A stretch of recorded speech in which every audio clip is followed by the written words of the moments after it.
Atualmente, estamos vivenciando várias perdas e dificuldades em lidar com a realidade da pandemia. O luto é uma dessas dificuldades e se apresenta como um processo de elaboração de perdas significativas. O psicólogo Roberto William nos falará um pouco sobre lutos e perdas na pandemia. Vamos ouvi-lo com atenção.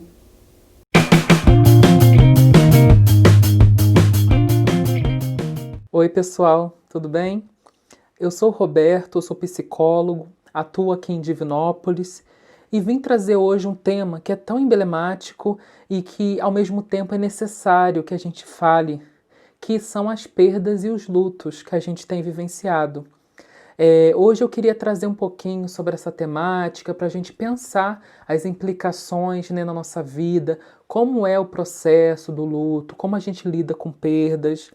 E isso principalmente dentro dessa conjuntura que a gente está vivendo da pandemia e na vida dos professores diante dessas vivências que eles estão tendo, né, de adaptar-se ao novo, né, de elaborar perdas que são significativas. Antes de tudo, eu queria dizer que esse eixo de trabalho, de trabalhar a perspectiva do luto, ela é importante em várias esferas e ela está na nossa vida em vários momentos. Eu já trabalho com essa linha e hoje eu quis transmitir, né? Quero transmitir para vocês um pouco sobre isso, para a gente repensar nossas formas de elaboração, nossos enfrentamentos diante disso que é tão difícil. Primeiro, é importante que a gente fale o que é luto, né? O que a gente está falando quando fala de luto? A gente entende que luto é um processo de elaboração diante de uma perda significativa.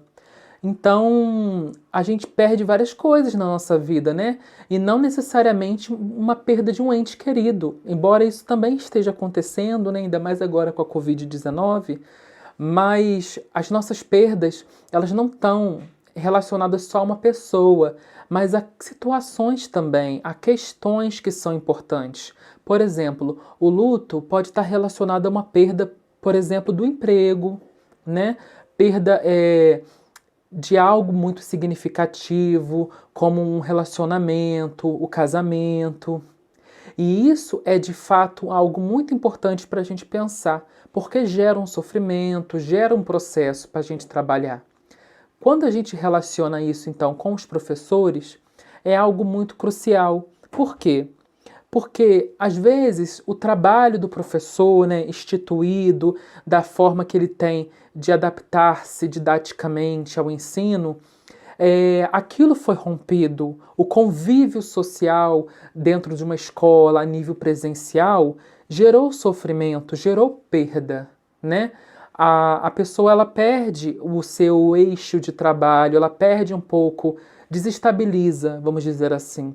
Então a gente pode entender que a perda do professor, quando a gente está aqui puxando um pouco para esse viés, né, que é a educação, que é algo que está mais emergente, gera um luto para esse professor, porque ele aí tem que lidar com uma nova realidade, que ele não tem mais o convívio dos colegas, mas aquela relação que é também social, né, que é importante, que auxilia, e ele vai tendo que se adaptar ao novo, né, e isso tem gerado esse mal-estar, isso tem gerado muitas situações para várias pessoas, e é importante a gente pensar um pouco como isso é implicado na nossa vida, como esses professores estão lidando com essas perdas, né, a perda profissional, às vezes a perda da saúde. A perda da saúde também é considerada um luto porque a pessoa não desempenha o mesmo ritmo, a mesma energia que ela tinha.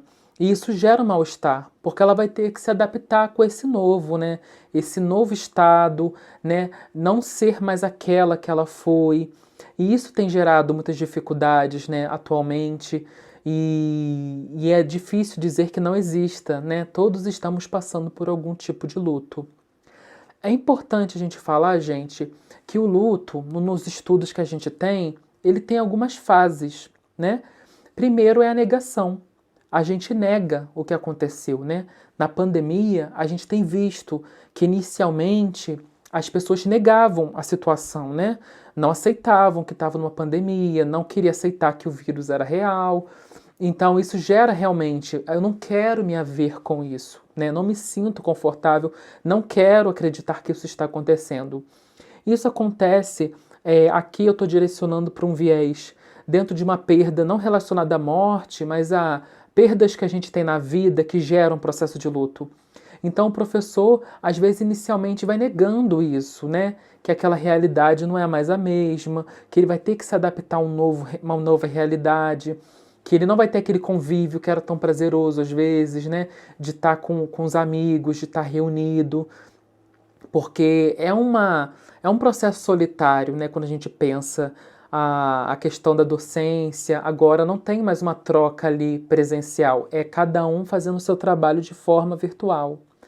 Então eu falei primeiramente, né, da primeira fase do luto que a gente entende que é a negação, e a segunda está relacionada mais à raiva, né? A gente fica com raiva porque está nessa situação, não aceita, né? Por que isso está acontecendo? Então isso normalmente acontece no processo de luto também. E depois a gente vê que existe a negociação, né? Às vezes a pessoa vai fazendo uma barganha mesmo. Eu acho que eu consigo lidar com isso por um tempo, né? Eu vou conseguir vivenciar dessa forma, de forma mais tranquila. Então a pessoa vai organizando isso um pouco, sabe? E também tem a fase, a quarta que a gente pode pensar, e nem sempre vem assim, gente, um atrás do outro, bonitinho, é a tristeza, né? Muita gente tem ficado deprimida, muitos professores têm ficado deprimidos com essa situação, porque gerou uma perda para eles, né? Que é aquele convívio, que é o trabalho, que é ter consciência do seu trabalho. Então a pessoa perdeu o ritmo que ela tinha, perdeu as atividades que eram prazerosas ou que eram mais confortáveis. Então isso pode gerar também uma tristeza, né? E muitos de nós estão vivenciando isso. Eu estou falando aqui nesse recorte para a educação, para o professor, gente, mas todos nós passamos por essas fases quando a gente tem um luto ou uma perda muito significativa. E a última fase, que é a quinta, a gente pode falar da aceitação. Porque a aceitação ela é uma fase até difícil, às vezes, de chegar, porque aí você já aceita aquela situação, você já consegue elaborar, né? Você conseguiu ultrapassar cada fase. E isso auxilia muito quando a gente fala do luto e das fases que a gente tem que ultrapassar. Quando a gente coloca essa questão da pandemia, gera ainda mais incerteza, porque é um vírus novo, é uma situação nova que a gente não tem muito preparo, né? Como a gente vai lidar com o amanhã, como vai ser isso depois, né? Isso também gera um sofrimento. Então, quando a gente fala das diversas perdas e lutos que a gente vivencia, a gente está falando de algo muito importante, porque normalmente a gente não conversa sobre isso, né? A gente não vê que a gente passa por isso.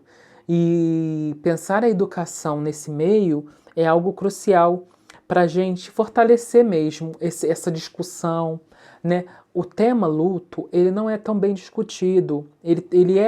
Existe uma dificuldade hoje de discussão sobre luto, sobre, né, esses atravessamentos que a gente vivencia.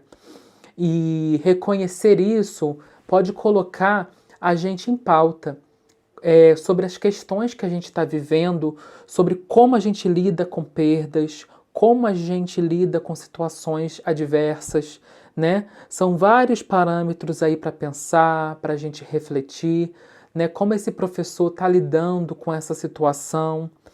E discutir isso é algo que a gente tem que fomentar sempre. Entra também uma questão, quando a gente fala de luto, que é o luto não reconhecido, né?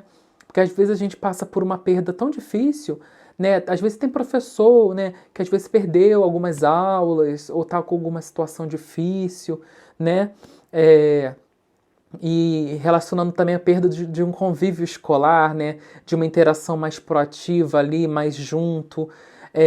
Isso também pode gerar um luto não reconhecido, porque aí as pessoas não percebem que aquela perda foi difícil para a pessoa, é uma perda muito significativa, né? E isso é pensar de forma muito abrangente, para a gente entender os impactos disso na nossa subjetividade, né? Aquilo que refere-se a nós mesmos, e como vamos lidar com isso com o tempo. Né? Os professores hoje estão vulneráveis, estão tendo que se desafiar ao novo, né? Ainda elaborando alguns lutos, né? Algumas implicações que são não só da ordem da vivência escolar, não só da ordem do profissional, mas algumas perdas que são mais subjetivas, são emocionais, que são da parte pessoal da pessoa, né? Quando aquilo já está gerando um mal-estar. Acredito que a gente tem que começar a lidar com isso para a gente poder se ajudar, né? Às vezes buscar uma interação, né? A gente está à distância hoje, a gente não está conseguindo ter esse convívio presencial muito bem, né? Como antes, mas às vezes é bom a gente conversar sobre, né? Dialogar, trazer em pauta, né? Dentro dos colegas na escola, ou a própria família vendo aquela situação, de acolher melhor esse professor, entender que é difícil mesmo, né? Às vezes quando perde aula, ou quando perde mesmo o seu exercício, a sua função escolar. Eu acho que isso tem que ser bem clarificado para a gente pensar como a gente pode ajudar, como nosso auxílio pode fazer bem para as pessoas, compreendendo que todos nós vivenciamos perdas, né? Nós perdemos, às vezes, quem nós fomos, né? Quando a gente fala das fases de infância, adolescência, também gera, né, uma perda de um luto para nós. Então, o luto está presente em várias esferas, em vários momentos. E pensar isso no quesito da educação e do professor diante disso tudo é uma forma da gente evidenciar, legitimar e poder sim trabalhar o que é possível para que essa elaboração do luto flua da melhor forma e para que eu consiga recomeçar, seguir em frente e desenvolver seu trabalho de forma ética, de forma saudável e que possa realmente trazer um bem-estar. Eu acho que minha contribuição hoje é isso, conversar um pouquinho sobre isso e que a gente compreenda e aceite os nossos lutos, que a gente encare eles para a gente seguir em frente, ok? Até mais.